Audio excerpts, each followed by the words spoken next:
Okay, everyone, I am going to be showing you how I get started on my painting.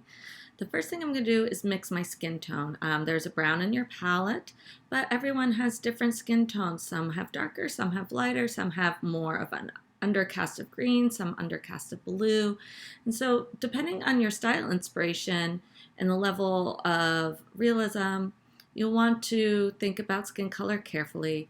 Like for instance, if you're gonna make their skin color yellow because that's the creative direction you're going in, that's great. But if they have brown, black, beige skin, be aware of those skin tones.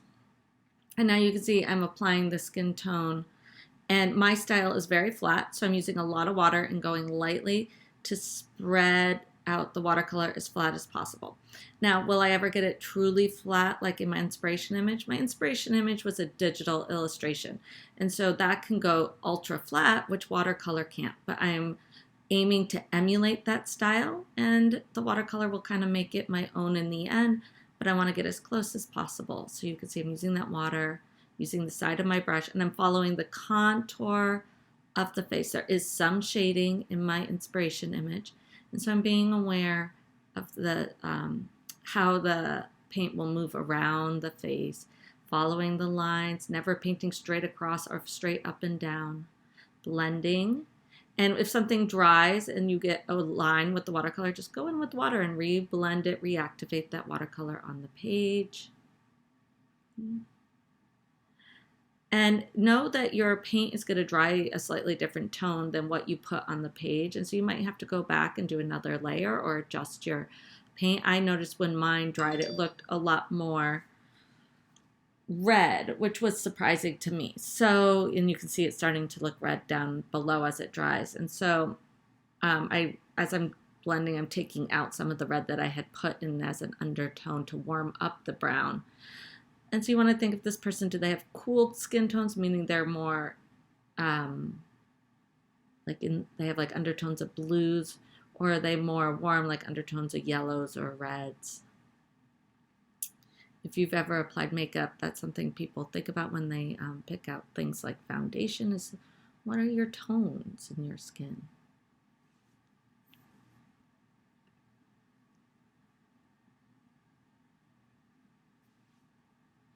And so again, you can see I am going slowly. I'm taking my time. I'm setting small goals. My goal this morning was to get the main wash of color down on my drawing, knowing that I was going to need to let time for it to dry before I could go in with any kind of marker or shading. There's some color block shading that I start to do on this as it dries, and you'll see that. But I knew I wasn't going to go in and really work with the micron pens to get in those bold black lines in my style inspiration, because the markers are not waterproof, and you don't want to put marker over wet paint. It will bleed, it will run. And so my goal today is to get the face with one flat wash of paint. I got a little more done than that, but I would like you also to get small goals for each day so that you can really map out, how am I going to finish this by the due date? Right? Giving yourself time management is key. We are fastly approaching the end of the school year, and so we don't have that luxury of, oh, I can get caught up later. That luxury is disappearing. So again, setting those small goals, taking your time, doing your best work to achieve those small goals will give you the outcomes you want. And remember, as you're painting, always go back and check it against your inspiration image. If you need to, check it against the original photo, like if you're putting down shading, if it's not going to be totally like a flat style, then you'll want to use your photograph to see, where do I put those darker shadows? Where are the highlights? If it gets too dark, use water to lift some of the light out, to lift some of the paint out to create those lighter areas. And I'm looking at mine now and I'm seeing I'm going to need to go back in and really kind of use some water to flatten areas like in the forehead that are just a little bit too, have too much variety or movement in the watercolor. But again, watercolor, it's going to do that And we don't want to pretend that it's something it's not, but I am going for as flat a style as possible. So again, small goals, stay inside the lines, get one layer down. We want to really give ourselves things we can accomplish and feel proud of each day. So now, as my paper's drying, I'm putting in those darker color blocking shading that is in my inspiration image. So I'm darkening key areas of the face. And I'm doing it again, trying to keep it as flat as possible by following the lines and creating shapes for my shadows without blending too much. Okay? Because that's the style of shading in my inspiration image. And so you want to think to yourself, what is the style of the shading in my inspiration image? And really try to do that same style in your own work. So again, blocking in those shadows using defined shapes, defined lines. You can see I'm adding that defined line under the nose, along the laugh lines.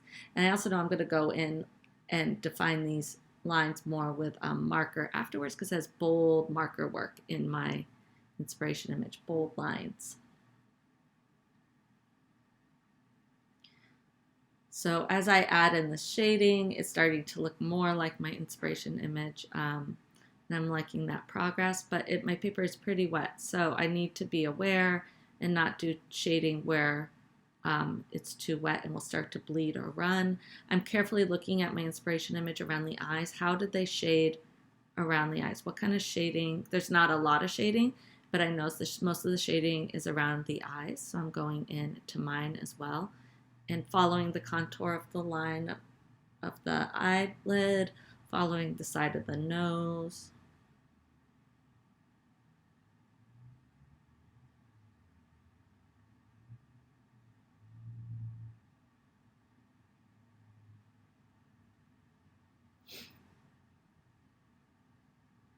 And now I'm thinking, oh, maybe I'll do the eyebrows. And what do I notice?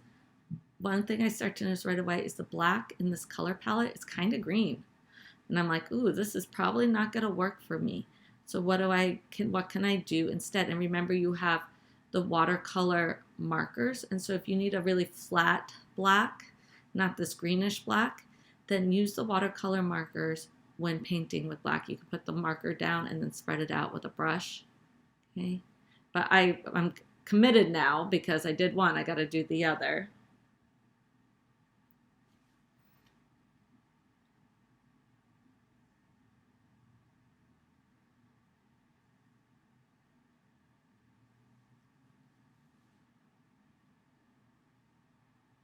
So now I tried to put the marker down, but it was too wet.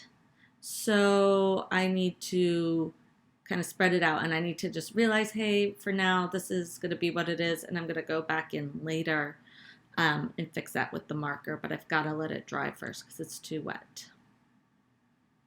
All right. And this is where I've stopped. I have a lot more shading to do in the neck area. I need to do the mouth, the eyes, need to kind of flatten out my watercolor just a little bit more before I put in that line work. But again, setting small goals. What are you going to accomplish today? So before you start, think about what do you need to still revise or refine about your work? And then what amount of painting will you be able to accomplish today? Set that small goal.